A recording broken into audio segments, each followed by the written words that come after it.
Waalaikumsalam warahmatullahi wabarakatuh. Berjumpa lagi pada pertemuan kali ini. Sebelumnya, apa kabar teman-teman, sehat? Alhamdulillah, luar biasa. Allahu Akbar.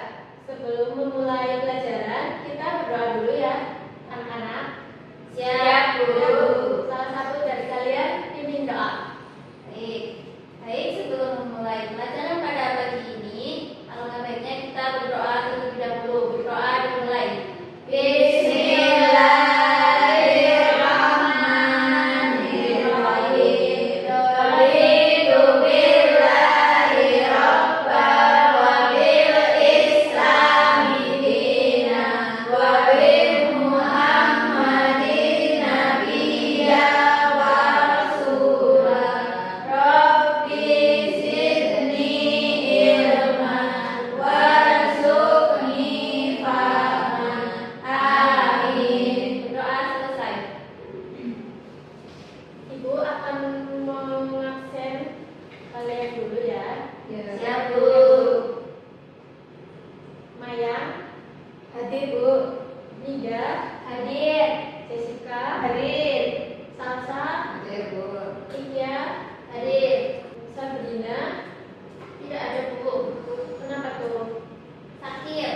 Kita doakan semoga Mbak Sabrina lekas sembuh dan dapat bergabung dalam pertemuan selanjutnya. Amin. Baik, untuk sebelumnya kita telah mempelajari cerita pendek ya, anak-anak. Ya, Bu. Untuk pertemuan kali ini kita akan membahas teks eksposisi.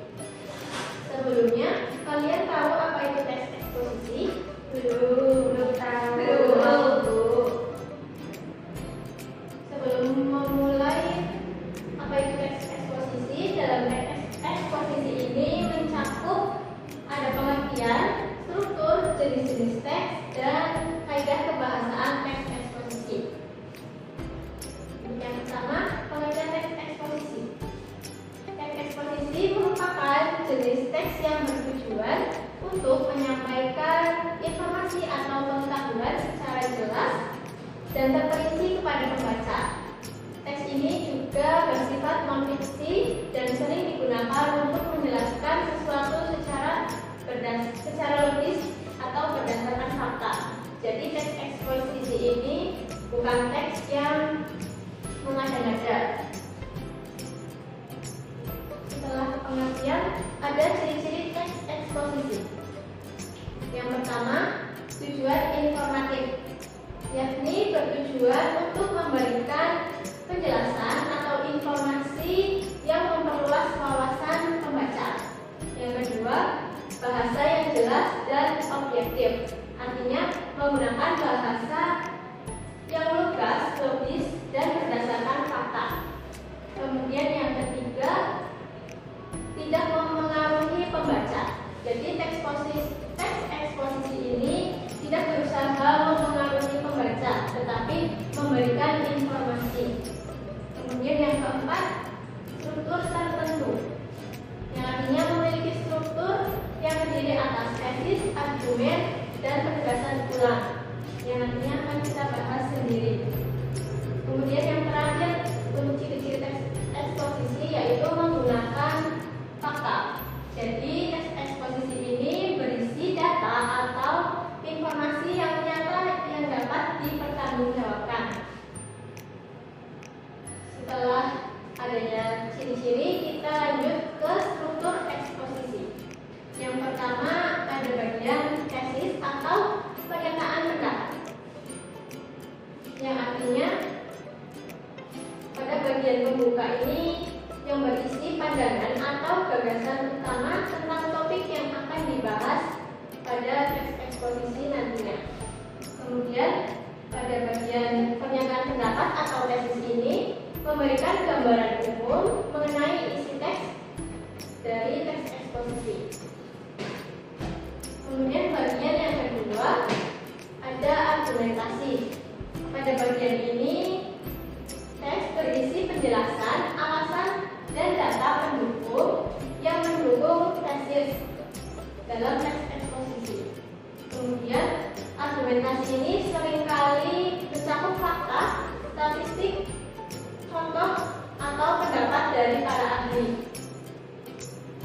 Kemudian yang ketiga, penegasan ulang atau kesimpulan. Pada bagian ini merupakan bagian akhir yang merangkum kembali tesis dan argumen, yang biasanya memberikan kesimpulan akhir yang menegaskan kembali informasi yang telah dijelaskan. Untuk yang selanjutnya ada jenis-jenis teks eksposisi. Yang pertama ada eksposisi definisi, yang menjelaskan pengertian atau definisi suatu hal. Pada jenis teks eksposisi ini biasanya memberikan contoh untuk menjelaskan sesuatu, seperti pada contoh penjelasan tentang apa itu teknologi AI. Kemudian yang kedua ada eksposisi proses, yakni menguraikan langkah-langkah atau proses terjadinya sesuatu, seperti contohnya proses terjadinya siklus air. Jenis-jenis teks eksposisi yang selanjutnya yakni eksposisi ilustrasi, yaitu memberikan contoh atau gambaran untuk menjelaskan suatu hal. Contohnya penjelasan tentang dampak polusi udara dengan ilustrasi kasus tertentu. Kemudian yang keempat ada teks eksposisi pertentangan, yaitu membandingkan dua hal yang berbeda. Contohnya perbedaan pendidikan daring dan luring. Selanjutnya ada eksposisi laporan, artinya menyajikan laporan berdasarkan hasil penelitian. Contohnya seperti hasil penelitian tentang pertumbuhan ekonomi. Kemudian yang terakhir ada eksposisi analisis, yakni menjelaskan dengan cara menganalisis suatu masalah. Contohnya seperti menganalisis penyebab banjir di perkotaan. Kemudian yang selanjutnya kaidah kebahasaan teks eksposisi. Yang pertama, kata-kata denotatif. Artinya kata denotatif ini adalah kata yang digunakan sesuai makna sebenarnya atau makna kamus, bukan berdasarkan makna kiasan atau konotasi. Contohnya pada kata denotatif ini, air mendidih pada suhu 100 derajat Celcius di permukaan laut. Pada kalimat tersebut merupakan kata denotatif karena menjelaskan suatu fakta. Kemudian fungsi dalam teks eksposisi ini, kata denotatif memiliki fungsi memberikan kejelasan makna kepada pembaca. Kemudian juga menghindari interpretasi ganda yang dapat menyebabkan salah paham. Kemudian yang kedua ada konjungsi. Definisi konjungsi ini merupakan kata penghubung yang digunakan untuk menghubungkan kata, frasa, klausa, atau kalimat. Dalam teks eksposisi, konjungsi ini sangat penting karena guna menunjukkan hubungan logis antar bagian teks.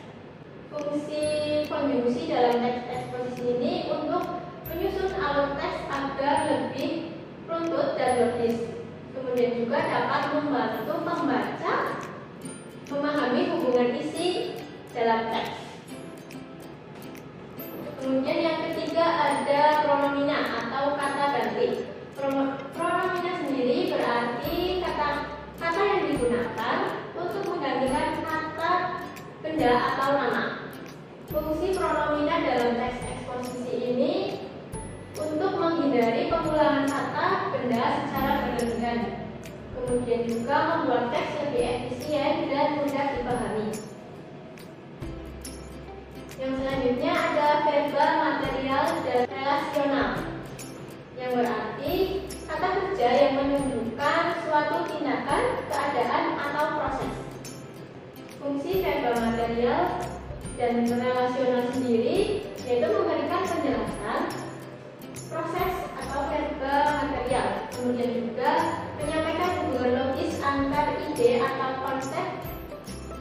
juga relasional. Kemudian terdapat contoh teks eksposisi yang bisa kalian baca.